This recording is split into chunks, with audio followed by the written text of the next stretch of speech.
Hey travelers, welcome back to the channel. Today, we've got some super exciting leaks about two of the most anticipated characters making their way to Genshin Impact, Colombina and Durin. Whether you're already planning your polls or just curious about their playstyles, we've got all the details you need. We'll be breaking down everything from their elemental abilities to their strengths and potential weaknesses, so buckle up. It's going to be a wild ride. Both of these characters are generating a lot of hype, and from what we've seen so far, they're sure to make a major impact on the game. Let's kick things off with Colombina, and then we'll dive into Durin's full kit. Now, let's talk about Colombina's release date. As of now, she's not yet playable, but rest assured, she'll be joining the game very soon. Colombina is set to debut in version 6.3, which is typically when Archons are introduced. Given that she's being released in the Archon schedule, we can already expect her to be a powerhouse, but we'll get into the specifics shortly.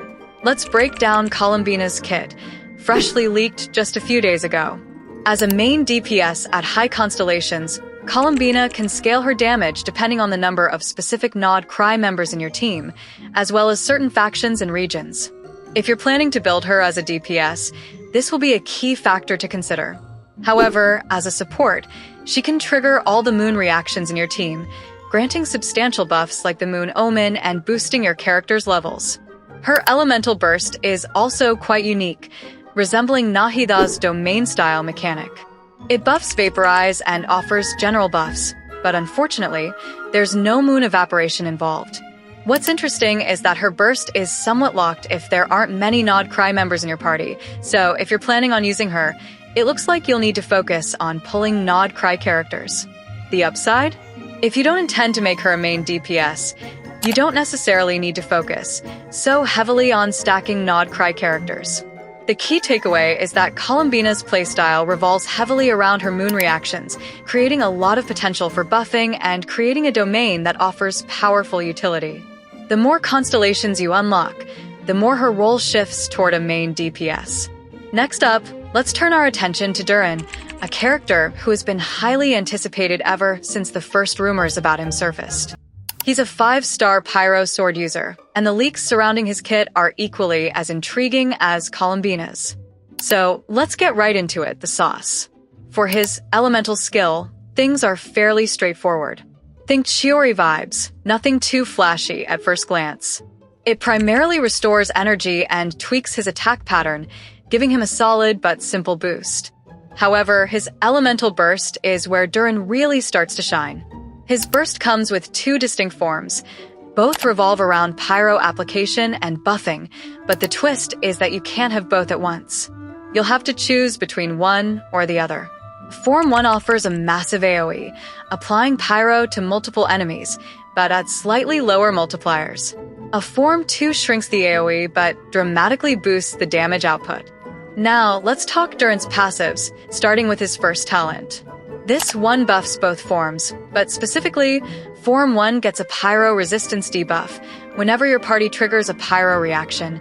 Think Vaporize, Melt, or even Burgeon.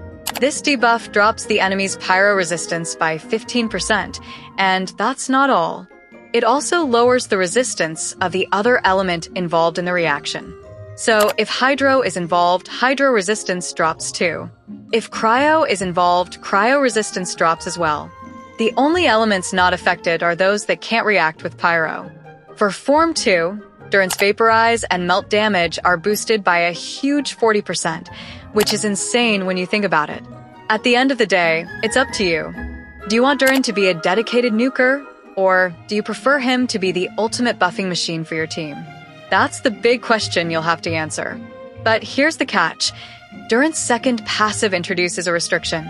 The buffs we just talked about, they're doubled if you have 2 or more Hexencircle members in your party. That's right, a straight-up 2x multiplier, but it locks you into building around Hexencircle members. Now, I know that sounds restrictive, but don't worry, Hexencircle members are coming soon. The most popular one is Alice, who is expected to be a Pyro DPS, perfectly complementing Durin as a buffer. We also have Nicole, whose full kit is still under wraps, but she's confirmed to be a Hexencircle member, meaning she'll slot seamlessly into Durin's synergy once she's released. Now, let's talk about Durin's signature weapon, the sword. It boasts a base attack of 608 and a crit rate of 33.1%. But here's where things get tricky. The weapon's passive also ties into the Hex and Zircle synergy. You'll need to have 2 or more Hexen members in your party to unlock its full potential. Yes, even his weapon has that restriction. Both Colombina and Durin have kits that promise to shake up the meta in their own unique ways. With their dual function kits and potential synergies, both of these characters will undoubtedly offer something special to any Traveler's roster.